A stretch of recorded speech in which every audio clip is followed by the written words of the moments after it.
Hi friends, welcome to Pushpa's life. இன்றைக்கி இந்த வீடியோவில் வியாழக்கிழமை என்னோடய சுறுசுறுப்பான ஒரு நாள் அப்படின்னு கூட சொல்லுவேங்க.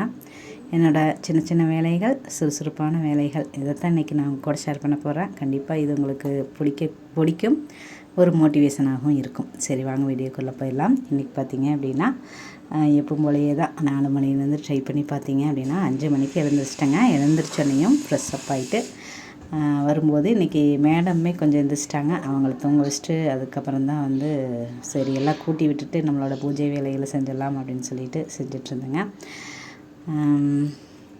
இன்றைக்கி பார்த்தீங்க அப்படின்னா காலையில் எழுந்திரிச்சோன்னே என்னோடய பூஜை வேலைகளை முடிச்சுட்டு அதுக்கப்புறம் ட்ரெஸ் எல்லாம் வாஷ் பண்ண வேண்டியது இருந்தது. எல்லாம் வாஷ் பண்ணி முடிச்சுட்டு அதுக்கப்புறம் பீஸ் கொடுத்துருந்தாங்க நைட்டே, அதையும் எல்லாம் வெட்டி வச்சுட்டு அதுக்கப்புறம் பார்த்திங்கன்னா அந்த மாதிரி ரொட்டீன் போயிட்டே இருந்ததுங்க. அவ்வளோ வேலைகள் செஞ்சுட்டே இருந்தேன். அவ்வளோ ஒரு சுறுசுறுப்பாக இருந்தது.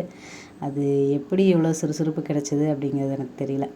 அந்த மாதிரி ஒரு 2-3 நாளாகவே பார்த்திங்க அப்படின்னா அந்த புத்தாண்டுலேருந்தே பார்த்திங்க அப்படின்னா நிறைய விஷயங்கள் எனக்கு ரொம்பவுமே பிடிச்ச விஷயமாகவும் இருந்தது. தடங்கல்கள் இடையில தடங்கல்கள் வந்தாலும் அதையெல்லாம் தாண்டி நம்ம நிறைய விஷயங்கள் செய்யணும் அப்படிங்கிற மாதிரியான ஒரு மனநிலையுமே உற்சாகமும் இருந்துகிட்டே இருந்தது. அதனால் பார்த்திங்கன்னா எனக்கு நாள் அவ்வளோ ஒரு வேலைகளோட சிறப்பாக நம்மளோட வேலைகளை முடிச்சுட்டு அப்படியே தாங்க போயிட்டு இருந்தது. ரொம்பவுமே நல்லா இருந்தது.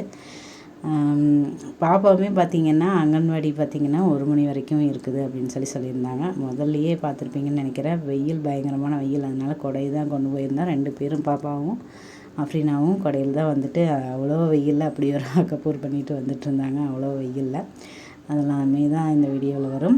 அதையும் தாண்டி சில விஷயங்களை நான் உங்கள் கூட ஷேர் பண்ணிக்கணும் அப்படின்னு நான் நினைக்கிறேங்க. உறவுகள் அப்படின்னு நாம் வரும்போது பார்த்திங்க அப்படின்னா நிறைய நேரங்களில் உறவுகள் மாதிரி நம்மளை படுத்துகிறவங்க யாரும் இருக்கவும் முடியாது. அதே மாதிரி உறவுகள் மாதிரி நம்மளை சங்கடப்படுத்துகிறவங்களும் யாருமே இருக்க முடியாது அப்படின்னு சொல்லுவாங்க. இந்த சுடிதார் பார்த்திங்கன்னா எனக்கே பார்க்குறக்கு அவ்வளோ அழகாக இருக்குது. இந்த வீடியோவில் பார்க்குறக்கு நிறைய பேர் பார்க்குறவங்களுமே சொல்லியிருக்காங்க இந்த சுடிதார் நல்லாயிருக்குன்னு. நீங்கள் பார்க்குறவங்களுக்கு எப்படி இருக்குது அப்படிங்கிறத கண்டிப்பாக கமெண்ட்ஸில் சொல்லுங்கள். எனக்கு ரொம்பவுமே பிடிச்சிருந்தது. அப்புறம் நான் பார்த்திங்கன்னா சின்னதாக தான் அந்த பூ வச்சுக்குவேன். ஆனால் இந்த மாதிரி ஒரு முழம் பூ வச்சுட்டு பார்க்கும்போது எனக்குமே பிடிச்சிருந்தது. அதனால் நான் இப்போ தொடர்ந்து அந்த மாதிரி தான் வச்சுக்கிறேன். ஏன்னா இப்போ மல்லிகைப்பூ சீசன் அந்த மாதிரி இருக்கிறதுனால சரின்ட்டு இப்போ வச்சுக்கிறது. சீசன் முடிஞ்சு அந்த பூ விலை அதிகமாகும் போது கண்டிப்பாக வைக்க முடியாது அப்படிங்கிறதுனால இப்போ கிடைக்கும் போதெல்லாம் நான் பார்த்து வாங்கி வச்சிட்றேங்க. அதனால் ரொம்பவுமே ஒரு வேளை இந்த மல்லிகைப்பூ வைக்கிறதுனாலையா இனி என்னன்னு தெரில, அவ்வளோ ஒரு மைண்டு அவ்வளோ ஒரு ரிலாக்ஸாகவும் ஒரு புத்துணர்ச்சியாகவும் உற்சாகமாகவும் சுறுசுறுப்போடையும் இருக்குது அப்படின்னு கூட சொல்லுவேன். நிறைய ஆன்மீக பதிவுகள் எல்லாம் பார்த்திங்க அப்படின்னா பெண்கள் அப்படின்னா தலையில் எப்போவுமே பூ வச்சுக்கணும் அப்படிங்கிற மாதிரி சொல்லுவாங்க. அது நம்மளோட மன அழுத்தத்தை குறைக்கும், டென்ஷனை எல்லாம் குறைக்கும் அப்படிங்கிற மாதிரியும் கூட சொல்லுவாங்க. அது எனக்கு இப்போ பார்க்கும்போது தெரியுது. ஆனால் எனக்கு இப்போ வீடியோவில் பார்க்கும்போது தான் நான் பூ வச்சுருக்கிறத பார்க்குறேன். ஆனால் நாள் ஃபுல்லாமே பார்த்திங்கன்னா ஒரு உற்சாகமாகவும் சுறுசுறுப்பாகவும் தாங்க இருந்தது. அப்படி ஒரு ஹாப்பினஸ்ஸாக இருந்தது. நான் பார்த்திங்கன்னா காலையில் உற்சாகமாக இருந்தேன் அப்படின்னா சாயந்தரம் போது டவுன் ஆயிடுவேன். ஆனால் இன்றைக்கி பார்த்திங்கன்னா ஃபுல்லாகவே உற்சாகமாக தான் இருந்தேன். அவ்வளோ ஒரு சுறுசுறுப்பாக இருந்தேன். அதனால் சில விஷயங்களையெல்லாம் உங்கள் கூட நான் ஷேர் பண்ணிக்குவோம் அப்படின்னு ஆசைப்பட்றேன். உறவுகள் மாதிரி சந்தோஷமாக நாம் இருக்க முடியாது அவங்களோட இருக்கிற மாதிரி. அதே சமயத்தில் அவங்க கூட இல்லாமல் ஏதாவது ஒரு வாக்குவாதமோ ஒரு கருத்து வேறுபாடு வரும்போது அவங்க கூட நம்ம கருத்து வேறுபாடுகளும் பார்த்திங்க அப்படின்னா அதை விட வருத்தப்படுற மாதிரி விஷயம் எதுவுமே இருக்காது அப்படிங்கிற மாதிரியும் இருக்கும். முடிஞ்சளவு பார்த்திங்க அப்படின்னா உறவுகளுக்குள்ளே நாம் எந்த ஒரு கருத்து வேறுபாடுகள் இருந்தாலும் ஏதாவது ஒரு சூழ்நிலையில் நம்ம ஒன்றா சேரும்போது அந்த விஷயங்கள் எல்லாம் நம்மளை தாக்குற மாதிரி இருக்கும். நாம் பேசிக்காமல் இருக்கலாம், இல்லை ஏதாவது ஒரு கருத்து வேறுபாடில் பிரிஞ்சிருக்கலாம். அந்த மாதிரிலாம் இருக்கும்போது ஒரு சில ஃபங்க்ஷன்லையெல்லாம் நம்ம ஒன்றா சேர வேண்டிய சூழ்நிலை வரும். அங்கெல்லாம் போகும்போது அவங்களையெல்லாம் பார்க்கும்போது ரொம்பவுமே கஷ்டமாக இருக்கும். அதையெல்லாம் தாண்டி நாம் சில விஷயங்களை செய்யணும் அப்படிங்கிறதுக்காக தாங்க இந்த பதிவு. நாம் ஒரு தனி மனிதர்களாக நம்ம ஒரு சுய முன்னேற்றத்தோடு இந்த மாதிரியெல்லாம் நம்மளோட லைஃப்பை ஒரு ஒழுக்கமான பாதையில் கொண்டு போகிறது அப்படிங்கிறது, சுய ஒழுக்கத்தோடு நம்ம இருக்கிறது அப்படிங்கிறதெல்லாம் நம்மளை பொறுத்த வரைக்கும் முக்கியமான விஷயமா இருக்கலாம். ஆனால் சமுதாயம் அப்படின்னு வரும்போது நாம் உறவுகளோடையும் மனிதர்களோடையும் ஒன்றா இருக்கிறது அப்படிங்கிறதுமே ரொம்ப முக்கியம்.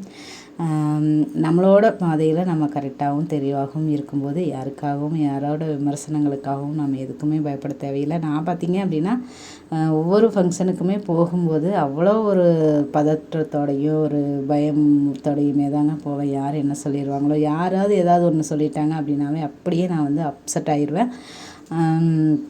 அதை பற்றியே தான் யோசிச்சுட்ருப்பேன். இதுக்கு முன்னாடி ஒரு ஃபங்க்ஷனுக்கு போயிருந்தோம் அப்படின்னா, அங்கே யாராவது ஏதாவது சொல்லியிருந்தாங்க அப்படின்னா அதை பற்றின யோசனையாக தான் இருக்கும். அதே மாதிரி அந்த ஃபங்க்ஷனுக்கு போகும்போது இப்படி சொல்லிட்டாங்கன்னா என்ன பண்ணுறது அப்படிங்கிற மாதிரியான ஒரு யோசனையிலேயே தான் நானுமே போயிட்டு இருந்திருக்கிறேன். ஆனால் இப்போல்லாம் அப்படி இல்லைங்க. நாம் எதுக்காக போகிறோமோ அதை மட்டும் நம்ம பார்த்துட்டு வந்தால் போதும். அவ்வளோ ஒரு ஃபங்க்ஷன்னாவே இப்போல்லாம் பார்த்திங்கன்னா அவ்வளோ ஒரு ஹாப்பியாக தான் நான் கிளம்புறேன். இல்லைன்னா ஒரு ஃபங்க்ஷனுக்கு போகணும் அப்படின்னா 1008 யோசனைகள் வரும். அந்த யோசனைகள்லேயே பார்த்திங்க அப்படின்னா ஃபங்க்ஷனை வந்து போக முடியாத அளவுக்கு கூட தடங்கள் ஏதாவது வந்தது அப்படின்னா போகாமல் கூட விட்டுருக்கிறேன். ஆனால் நம்ம வந்து அதையெல்லாம் தாண்டி சில விஷயங்கள் நம்ம செஞ்சு தான் ஆகணும். இந்த ஃபங்க்ஷனெல்லாம் நம்மளோட கலாச்சாரத்தில் வச்சுருக்குறாங்க அப்படின்னா ஒவ்வொரு நிகழ்வுகளும் ஒரு கல்யாணமாக இருக்கலாம், காது குத்து, சீர், அந்த மாதிரி ஒவ்வொரு ஃபங்க்ஷனுமே மொட்டை அடிக்கிறது, இந்த மாதிரிலாம் பார்த்திங்க அப்படின்னா உறவுகள்லாம் ஒன்றா சேர்ந்து இருக்கணும் அப்படிங்கிறதுக்காகவும் ஒரு தனி மனிதர்களாக இருந்து நம்ம வந்து இருக்கிறதுக்கும் எல்லாம் சேர்ந்து இருக்கும்போது, அதாவது ஒரு கை வந்து ஓசை எழுப்பாதுன்னு சொல்லுவாங்க. ஒரு மரம் வந்து தோப்பாகாதுன்னு சொல்லுவாங்க.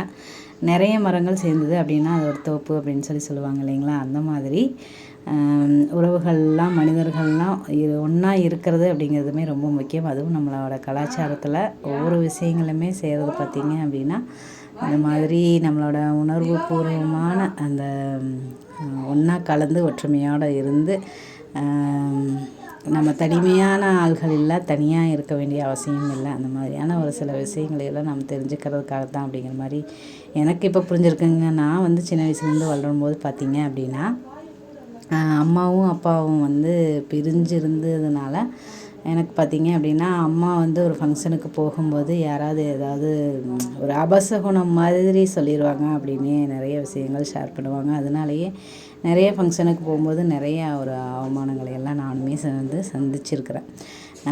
வீட்டுக்கு வந்து வாங்கன்னு கூப்பிட்டு போவாங்க. ஆனால் ஒரு ஃபங்க்ஷனுக்கு போகும்போது பார்த்திங்கன்னா நம்மளுக்கு முன்னாடி போகிறவங்கள ஒரு வணக்கம் சொல்லி வாங்கன்னு சொல்லுவாங்க. ஆனால் நாங்கள் வரும்போது அந்த வணக்கமும் சொல்ல மாட்டாங்க, கண்டுக்கவும் மாட்டாங்க. இந்த மாதிரி இருக்கிறவங்க ஏன் நம்மளை வந்து கூப்பிடணும் அப்படின்னு சொல்லி கூட நான் நிறைய வந்து யோசனை பண்ணி நிறையவே சிரமப்பட்டுருக்குறேங்க. அதனால தான் நான் வந்து இப்போ நிறைய ஒரு இளம் தலைமுறையிலும் சரி ஒரு தம்பதிகளையெல்லாம் பார்க்கும்போது நிறையவே அட்வைஸ் பண்ணுவேன். என்ன ஆனாலும் பிரிஞ்சு மட்டும் போகாதீங்க அப்படின்னு சொல்லுவேன். அது வந்து என்னோடய வாழ்க்கையிலையுமே பார்த்திங்கன்னா எவ்வளோ பிரச்சனைகள் வந்தாலும் ஒன்றாவே தான் இருக்கணும் அப்படிங்கிற ஒரு மனநிலைமை மட்டும் எனக்கு எப்போவுமே இருந்துகிட்டே இருக்குங்க. அப்புறம் பிரிஞ்சு யாராவது சண்டை கட்டிக்கிட்டாங்க, ஹஸ்பண்ட் அண்ட் ஒய்ஃப் யாராவது சண்டை கட்டிட்டாங்க அப்படின்னாலும் கூட நானே வாலண்டியராக போய் நிறைய விஷயங்கள் சொல்லுவேன்.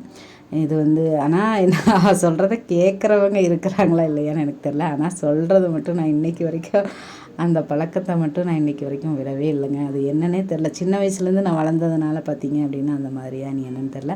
எங்களுக்கு அப்பா அம்மா அதாவது அம்மா வந்து தாத்தா பாட்டி கூட தான் இருந்து எங்களை சப்போர்ட்டாக தான் வளர்த்துனாங்க. இருந்தாலும் அந்த ஒரு கெட்ட பேர் எங்களுக்காகத்தான் எங்கள் அம்மா பார்த்திங்க அப்படின்னா அவங்களோட வாழ்க்கையவே தியாகம் பண்ணிச்சுன்னு கூட சொல்லலாம். அவங்க வீட்டில் வந்து எங்கள் பாட்டி வந்து வேறு கல்யாணம் கூட பண்ணிக்கிறது சொல்லிட்டாங்களாம்மா. ஆனால் வந்து பண்ண மாட்டேன், இவங்க 2 பேர்த்தையும் நான் பார்த்துக்கிறேன்னு சொல்லி எங்களுக்காகவே அவங்களோட வாழ்க்கையை வந்து அர்ப்பணிச்சிட்டாங்க அப்படின்னே சொல்லணும்.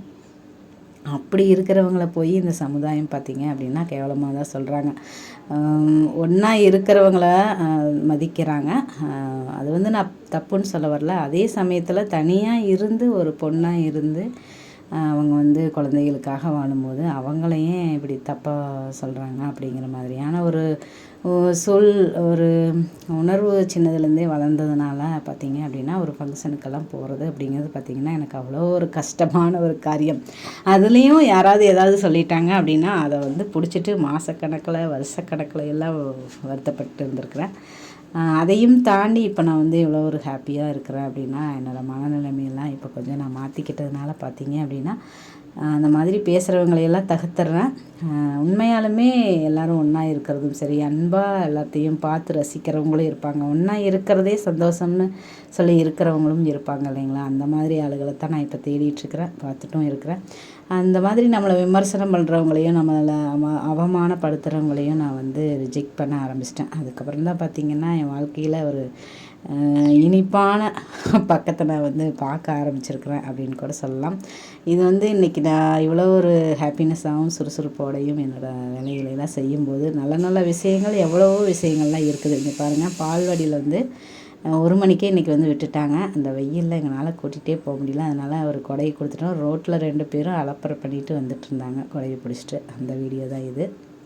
இன்றைக்கி வந்து வீடியோ வந்து இவ்வளோ தாங்க எடுத்திருந்தேன். நான் வந்து சுறுசுறுப்பாக என்னோடய வேலைகளை செஞ்சுட்டு இருந்தங்காட்டிக்கு எல்லாம் வேலையிலேயே கான்சன்ட்ரேஷனில் இருந்தங்காட்டிக்கு வீடியோ கூட எடுக்கணும்னு எனக்கு தோணல. நீ வர்றது எல்லாமே முதல்லேருந்து நான் ஃபஸ்ட்லேருந்து வர்ற மாதிரி தான் இருக்கும். அதையுமே தான் நான் ரிப்பீட்டடாக ஆட் பண்ணியிருக்கிறேங்க. அந்த மாதிரி நம்ம வந்து ஒரு உற்சாகமாகவும் நம்மளோட ஒரு மைண்டு வந்து ஒரு நல்ல விஷயங்களை நோக்கி நல்ல சிந்தனைகளை எல்லாம் நினச்சிட்டு நம்மளோட ஃபேமிலியோடையும் சரி, நம்மளோட மனசையும் சரி, நம்மளும் சரி ஒரு சந்தோஷமாக இருக்கும்போது நிறைய விஷயங்களை பற்றி நம்ம யோசிக்கிறதுக்கு உண்டான ஒரு வாய்ப்பு கிடைக்குது அப்படின்னும் சொல்லலாம். நல்ல நல்ல விஷயங்களை வந்து நம்ம தெரிஞ்சிருக்கிறதுக்கு உண்டான ஒரு வாய்ப்பும் இருக்குது. இப்போ நம்ம சந்தோஷமாக இருக்கும்போது எப்படி சொல்கிறது, மகிழ்ச்சியோடு இருக்கும்போது துக்கமான எந்த ஒரு செய்தி கேட்டாலும் அது வந்து நம்மளை பாதிக்காது அப்படின்னு கூட சொல்லலாம். அந்த மாதிரி முடிஞ்சளவு நம்மளை வந்து உற்சாகமாக வச்சுக்கணும் அப்படின்னு முயற்சி பண்ணலாம். உறவுகளோடையும் எந்த அளவுக்கு பழகிக்கணும் அப்படிங்கிறது முக்கியம். வேண்டாம்னு நம்ம யாரையுமே வந்து ஒதுக்கணும் அப்படிங்கிற ஒரு விஷயமே தேவையில்லை அப்படிங்கிறதுமே புரிய வரும். இதெல்லாமே இப்போ நான் புரிஞ்சுக்கிட்ட விஷயங்களை தாங்க உங்கள் கூட ஷேர் பண்ணிக்கிறேன். இப்போ வந்து நேற்று கூட நான் சொல்லியிருந்தேன், அந்த பதிவு வந்து நான் பேசுனதை ரிப்பீட்டடாக திருப்பி கேட்கும்போது எனக்கு ரொம்பவே பிடிச்சிருந்தது. நான் சொன்ன விஷயங்களும் எனக்கு பிடிச்சிருந்தது. என்ன சொல்லியிருந்தேன் அப்படின்னா, ஒரு விஷயத்தை வெறுக்கிற அளவுக்கு நம்ம வந்து அதை செஞ்சுக்காமல் கொஞ்சம் கொஞ்சமாக அதை நேசிக்கிற அளவுக்கு செஞ்சிட்டோம் அப்படின்னா நல்லாயிருக்கும் அப்படின்னு நான் வந்து வேலை செய்கிற விஷயத்தில், அந்த புளி வந்து தொளிக்கிற விஷயத்தில் தான் சொல்லியிருந்தேன். ஆனால் அதை திருப்பி கேட்கும்போது எனக்கே இந்த யோசனைகள் தோணுச்சு. அது உறவாகவே இருந்தாலும் அவங்கள வந்து திருப்பி திருப்பி நம்ம நேசிக்கிற அளவுக்கு ஒரு அளவோட ஒரு நம்மளை அவங்க வந்து நேசிக்கிற அளவுக்கு, ஒரு வெறுக்கக்கூடிய அளவுக்கு நம்மளுமே மற்றவங்கள நேசிக்கக்கூடிய அளவுக்கும் சரி, வெறுக்க அளவுக்கு போகாமல் மற்றவங்களும் நம்மளை நேசிக்கிற அளவுக்கு ஒரு சில விஷயங்கள் கொஞ்சம் பார்த்து ஒரு விழிப்புணர்வோடு அவங்களுக்கு பிடிக்காத விஷயங்களை வந்து ஒதுக்கிட்டு நம்மளுக்கு பிடிச்ச விஷயத்த செஞ்சுட்டு, இந்த மாதிரி உறவுகள்கிட்டையுமே நம்ம வேண்டான்னு ஒதுங்கிறது அப்படிங்கிறதுமே வேண்டாம் அப்படின்னு தாங்க நான் நினைக்கிறேன். ஏன்னா எப்போவுமே உறவுகளோட ஒற்றுமையாக இருக்கணும்னு தான் நான் ஆசைப்பட்ருக்கிறேன். அப்படி ஆசைப்படும் போதெல்லாம் நிறைய வந்து விஷயங்களை வந்து தோல்விகளை சந்திச்சிருக்கிறேன் அப்படின்னே சொல்லலாம். உறவுகள் மத்தியில் பார்த்திங்க அப்படின்னா என்னை பிடிக்கிற மாதிரி ஆளுக இருக்கிறாங்க அப்படின்னு கணக்கு வச்சு தான் சொல்ல முடியும். ஆனால் எல்லோரும் வேணும்னு நினைக்கும் போது பார்த்திங்க அப்படின்னா அது என்னன்னு தெரியல, என்னை வேண்டான்னு நானும் வேண்டான்னு வெறுக்கிற அளவுக்கு, அவங்களுமே வேண்டான்னு வெறுக்கிற அளவுக்கு நிறைய விஷயங்கள் வந்து நடக்குது. இது எதனால, என்ன காரணம் அப்படிங்கிறது எனக்கு தெரியல. இருந்தாலும் அதை அப்படியே விட்டுட்டு ஒரு ஃபங்க்ஷன் அப்படிங்கும்போது ஒருத்தருக்கு ஒருத்தர் அந்த முகம் பார்த்து கூட பேச முடியாத அளவுக்கு கூட போகாமல் ஒரு முகம் சுளிக்காமல் இருக்கணும் அப்படின்னா ஓரளவுக்கு நாம் வந்து டிஸ்டன்ஸ் மெயின்டைன் பண்ணுறது அப்படிங்கிறதும் ரொம்ப அவசியம். அவங்களுக்கு நாம் எந்த அளவுக்கு தேவைப்படணும்னு நினைக்கிறாங்களோ அந்தளவுக்கு நம்ம அந்தளவுக்கு தேவையாக இருந்தால் போதும். ரொம்ப போய் நம்மளுமே வந்து ஒரு அளவுக்கு மீறி நாம் வேணும்னு நினைக்கிறோம், ஆனால் எல்லாருமே வேணும் அப்படின்னு நினைக்கிறவங்க கிட்ட மட்டும் நம்ம கொஞ்சம் க்ளோஸாக இருக்கலாம்.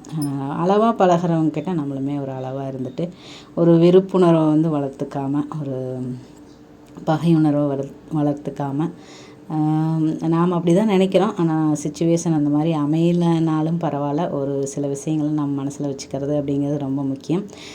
நம்ம தனி ஒரு ஆளாக இருந்து நம்ம எதையுமே சாதிக்க போகிறது கிடையாது. அதனால் எல்லாத்தோடையும் ஊரோடு ஒத்து வாழ் அப்படின்னு சொல்லுவாங்க. நான் என்ன சொல்கிறேன் அப்படின்னா, உறவுகளோடு கொஞ்சம் ஒத்து போகிறது அப்படிங்கிறதுமே முக்கியம் அப்படின்னு நான் நினைக்கிறேன். என்னை சார்ந்தவங்க என்னை என்ன சொல்கிறாங்க அப்படிங்கிறது எனக்கு தெரியல, ஆனால் எல்லாத்தையுமே நான் வேணும் அப்படின்னு தான் நினைக்கிறேன். ஏதோ ஒரு சில காரணங்கள்னால சில பேருக்கு என்னை பிடிக்காமையும் போகலாம், ஒரு சிலருக்கு என்னை ரொம்பவுமே பிடிச்சி போய் இருக்கிறவங்களும் இருக்கிறாங்க. அந்த மாதிரி எல்லாமே இன்பமும் துன்பமும் கடந்து வர்ற மாதிரி, இருளும் பகலும் சேர்ந்துருக்கிற மாதிரி சில விஷயங்கள் அப்படி தான் இருக்கும் அப்படிங்கிறதையுமே நான் சொல்லிக்கிறேன். உறவுகளோட எல்லாருமே பார்த்திங்க அப்படின்னா, ஒவ்வொருத்தருமே பார்த்திங்க அப்படின்னா நம்ம அம்மா அவங்களோட வழி வந்தவங்க, அப்பா அப்படின்னா அவங்களோட வழி வந்தவங்க அப்படின்னு கண்டிப்பாக நாம் வந்து உறவுகளோடு தான் இருப்போம். அவங்களோட கண்டிப்பாக கடைசி வரைக்கும் அந்த உறவு வந்து நீடிக்கிற மாதிரியான ஒரு சில விஷயங்களை நாம் வந்து பார்த்துக்கிறது அப்படிங்கிறது ரொம்பவுமே நல்லதுன்னு நான் நினைக்கிறேன். ஏன்னா இப்போ இருக்கிற காலகட்டத்தில் இப்போ இருக்கிற காலகட்டத்தில் பார்த்தீங்க அப்படின்னா அந்த உறவுகளோட மதிப்பும் சரி, மனிதர்களோட அந்த மதிப்பும் சரி ரொம்பவுமே குறைஞ்சிட்டு வருது அப்படிங்கிறதாங்க என்னோட ஒரு இதாக இருக்குது. அதனால் எல்லாருமே கொஞ்சம் யோசிக்கணும் அப்படிங்கிறதையுமே நான் வந்து சொல்லிக்கணும் அப்படின்னு சொல்லி ஆசைப்பட்றேங்க. நான் சொல்கிறத எத்தனை பேர் கேட்பீங்க அப்படிங்கிறது எனக்கு தெரியல. ஆனால் எனக்கு தெரிஞ்ச விஷயங்களை ஷேர் பண்ணிக்கிறது அப்படிங்கிறது எனக்கு ரொம்பவுமே பிடிச்ச விஷயம். அதைத்தான் இன்றைக்கி நான் வந்து உங்கள் கூட ஷேர் பண்ணுறேன். உறவுகளோட இந்த மாதிரி எல்லாம் ஒற்றுமையாக இருக்கிறது உங்களுக்கு யாருக்கெல்லாம் பிடிக்கும் அப்படிங்கிறதையும் கண்டிப்பாக கமெண்ட்ஸில் சொல்லுங்கள். எனக்கு உறவுகள் அப்படின்னு சொல்லி வரும்போது எனக்கு நிறைய பேர் ஞாபகத்துக்கு வர்றீங்க. நம்மளோட ஃபேமிலியில் இருக்கிறவங்க எல்லாருமே பார்த்தீங்க அப்படின்னா இந்த உறவுகள்னால தான் இவ்வளவு பிரச்சனையுமே அப்படின்னு சொல்லி நிறைய பேர் வந்து கமெண்ட்ஸ் பண்ணுறதையெல்லாம் நான் பார்த்துட்டே தான் இருக்கிறேன். அதையும் தாண்டி அவங்க மேலே ஒரு எப்படி சொல்கிறது, ஒரு சில உறவுகளை எல்லாம் பார்த்தீங்க அப்படின்னா நம்ம வந்து நம்மளை வெறுக்கிற அளவுக்கு அவ்வளோ விஷயங்கள் பண்ணுவாங்க. அவங்க வந்து வேண்டி போகும்போது நம்ம வந்து வெறுத்து போகிற அளவுக்கு அவ்வளோ விஷயங்கள் செய்வாங்க. அவங்களையுமே வந்து என்ன சொல்லுவாங்க அப்படின்னா, அவங்க வந்து ஏதோ தெரியாமல் செய்கிறாங்க, அறியாமல் செய்கிறாங்க, அந்த மாதிரியே ஏதோ ஒரு அவங்கள பார்த்தா பாவம் அப்படின்னு நினச்சி விட்டுருங்க அப்படின்னெல்லாம் நிறைய விஷயங்கள் நிறைய பேர் ஷேர் பண்ணுறத நான் கேள்விப்பட்டிருக்கிறேன். ஆனால் அது வந்து இவ்வளவு நாளாக நானுமே என்னோடய வாழ்க்கைக்குள்ளே கொண்டு வர்றதுக்கு பார்த்தீங்க அப்படின்னா ரொம்பவுமே டைம் எடுத்திருக்குது அப்படின்னு சொல்லுவேன். ஆனால் இன்னொரு விஷயம் என்ன அப்படின்னா, நம்மளுக்குள்ளே நம்ம ஆனந்தமாக இருந்துட்டோம் அப்படின்னா கண்டிப்பாக அது வந்து எதுவுமே நம்மளை வந்து பாதிக்காதுங்க. அந்த ஒரு விஷயத்தை மட்டும் நான் ஆணித்தனமாக சொல்லிக்கணும் அப்படின்னு சொல்லி நான் ஆசைப்பட்றேங்க. ஆனால் இன்றைக்கி ஒரு நாள் சந்தோஷமாக இருக்கும்போதே நிறைய விஷயங்கள் வந்து என்னால் செய்ய முடிஞ்சுது. நிறைய விஷயங்களை பற்றி யோசிக்கிறதுக்கு கூட ஒரு வாய்ப்பு கிடைச்சிது. இதையெல்லாம் பார்த்திங்க அப்படின்னா இந்த அனுபவம் எல்லாம் பார்த்திங்க அப்படின்னா அது யார் சொன்னாலுமே அது வந்து உணரவே முடியாது. அனுபவம் அப்படிங்கிறது அவங்கவங்களாம் பட்டால் மட்டும்தான் இது பண்ண முடியும் அப்படின்னு சொல்லி சொல்லுவாங்க இல்லைங்களா, அந்த மாதிரியான ஒரு இது தான். அதையெல்லாம் நீங்களுமே அனுபவிக்கணும்னு நான் சொல்லி ஆசைப்பட்றேன். ஏன்னா நம்மளோட ஃபேமிலியில் இருக்கிற நிறைய ஃப்ரெண்ட்ஸ் இந்த மாதிரி சொல்லி நான் கேள்விப்பட்டிருக்கிறேன். இது எல்லாமே நமக்குள்ளே நம்ம வந்து சந்தோஷத்தை உருவாக்குறதுக்கு உண்டான அந்த முயற்சிகளை மேற்கொள்ளும் போது கண்டிப்பாக அந்த உலகத்தையும் சரி, நம்ம உறவுகளையும் சரி, யாரையுமே நம்மளையுமே நம்ம வந்து புரிஞ்சுக்கிறதுக்கு உண்டான, நேசிக்கிறதுக்கு உண்டான நிறைய வாய்ப்புகள் வந்து கிடைக்குது. ஒரு வெறுப்புணர்வு நம்மளுக்கு வந்தாலும் சரி, ஏன்னா மனிதனாக பிறந்த எல்லாத்துக்குமே பார்த்திங்க அப்படின்னா வெறுப்பும் வரும், ஒரு விருப்பமும் வரும், அந்த மாதிரி சொல்லலாம். அதெல்லாம் வர்றதே இயற்கை தான் அப்படிங்கிற ஏற்றுக்கிற மனநிலைமை தான் நம்மளுக்கு வந்து இன்னுமே வரல அப்படின்னு கூட சொல்லலாம். அது வந்து இப்போ தான் எனக்கு கொஞ்சம் கொஞ்சமாக வந்துட்டுருக்கு. அதுக்கு காரணம் அந்த அதிகாலை நேரம் அப்படின்னு நான் சொல்லுவேன். அந்த நேரம் தான் என்னை வந்து இந்த அளவுக்கு மாற்றிருக்கு அப்படின்னு நான் சொல்லுவேன். ஒரு யூஸ்ஃபுல்லான ஒரு ஆள். நான் மற்றவங்களுக்கு எவ்வளோ யூஸ்ஃபுல்லாக இருக்கிறேன் அப்படிங்கிறது எனக்கு தெரியாது. ஆனால் எனக்கு நானே யூஸ்ஃபுல்லாக சில விஷயங்களை செஞ்சுக்கிறேன் அப்படிங்கிற அந்த விழிப்புணர்வு எனக்குள்ளேயே இப்போ தான் கிடச்சிருக்கு. அதனால் அந்த அதிகாலை நேரம் அப்படிங்கிறது கண்டிப்பாக எல்லாருமே யூஸ் பண்ணிக்கணும். அவங்கவுங்களோட வாழ்க்கையில் அவங்கவுங்க நம்ம என்னென்ன செஞ்சுக்கணும் அப்படிங்கிறத ஒரு விழிப்புணர்வோடு செய்யலாம். இது வரைக்கும் நீங்கள் சிறப்பாக செஞ்சிட்ருக்கிற ஒரு ஆளாக கூட இருக்கலாம். அந்த அதிகாலை நேரத்தை பயன்படுத்தி பாருங்கள். இன்னுமே சிறப்பாக நீங்கள் செய்யக்கூடிய உங்களோட வாழ்க்கையை மாற்றிக்கக்கூடிய ஒரு வாய்ப்பு அப்படிங்கிறது அந்த நேரத்துக்கு இருக்குது. நான் பார்த்திங்கன்னா அடுத்ததாக பீஸ் தாங்க பார்த்துட்ருந்தேன்.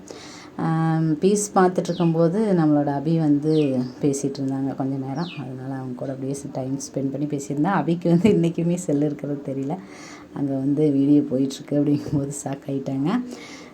இந்த மாதிரி பார்த்திங்க அப்படின்னா இப்போ வந்து நான் ஒரு ஞானியாகவே இதெல்லாம் என் பேச்சையெல்லாம் கேட்கும்போது ஒரு ஞானி மாதிரி கூட உங்களுக்கு தோணலாம் அப்படின்னு நினைக்கிறேன். என்னையவே ஞானி அப்படின்னா இன்னும் ஞானிகளையெல்லாம் என்ன சொல்கிறது, சித்தர்கள் அவங்களையெல்லாம் என்ன சொல்கிறது. இப்போ பார்த்திங்கன்னா நிறைய பதிவுகள்னால் அந்த மாதிரி தான் பார்க்குறேங்க. இந்த உலகத்தில் பிறந்த ஒவ்வொருவரும் அவங்கவுங்களுக்குள்ளே இருக்கிற அந்த இறை சக்தியை உணரணும் அப்படின்னு நிறைய பதிவுகளில் சொல்கிறாங்க. அது வந்து இறை சக்தி அப்படிங்கிறது நமக்குள்ளே இருக்கிற அந்த உற்சாகமான ஒரு அன்பானன்னு சொல்லலாம், உற்சாகமானன்னு சொல்லலாம், ஒரு ஆற்றல்னு சொல்லலாம், ஒரு சக்தின்னு சொல்லலாம், என்ன வேணாலும் சொல்லலாம். அதை வந்து இறைவனுன்னு சொல்லலாம், கடவுள் சொல்லலாம், இல்லை பிரபஞ்சம்னு சொல்லலாம். அது எதுவாக இருந்தாலும் நமக்குள்ளே ஒரு சக்தி இருக்குது அப்படிங்கிறது மட்டும் உண்மை. அதை வந்து நம்மளை வந்து ஆனந்தமாக வச்சுக்கிறது அப்படிங்கும்போது தான் நிறைய விஷயங்களை நம்மளால் புரிஞ்சிக்க முடியும். இந்த உலகத்தில் புரிஞ்சிக்க முடிய விஷயங்களும் நிறையா இருக்குது, புரிஞ்சிக்க முடியாத விஷயங்களும் தெரிஞ்சிக்க முடியாத விஷயங்களுமே நிறைய இருக்குது. அதையெல்லாம் தாண்டி கண்டிப்பாக நாம் வந்து நம்மளோட வாழ்க்கையை சிறப்பாக வாழலாம். இந்த உலகத்தில் பிறந்த ஒவ்வொரு உயிருக்கும் அந்தந்த உயிருக்கு என்ன நல்லது நடக்கணுமோ அப்படின்னு மனமாற இன்றைக்குமே நான் இறைவன்கிட்ட வேண்டிக்கிறேங்க.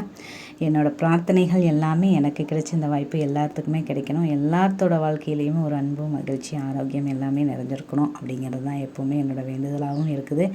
அது நான் ஆனந்தமாக இருக்கும்போது தான் பார்த்திங்கன்னா இன்னும் சிறப்பாக என்னோடய வேண்டுதல்களையெல்லாம் வைக்கிறதுக்கு அது உதவியாகவும் இருக்குது. அதே மாதிரியே ஒவ்வொருத்தரும் அவங்களோட ஒரு மனசையும் சரி, வீட்டையும் சரி, ஒரு எல்லாத்தையுமே நம்மளால் கண்டிப்பாக ஆனந்தமாக வச்சுக்க முடியும். அதுக்குண்டான அந்த முயற்சிகளை நாம் செஞ்சுட்டே இருக்கணும். எவ்வளவு தடைகள் வந்தாலுமே அதை தாண்டி நம்ம நிறைய விஷயங்களை செய்ய வேண்டியது இருக்குது.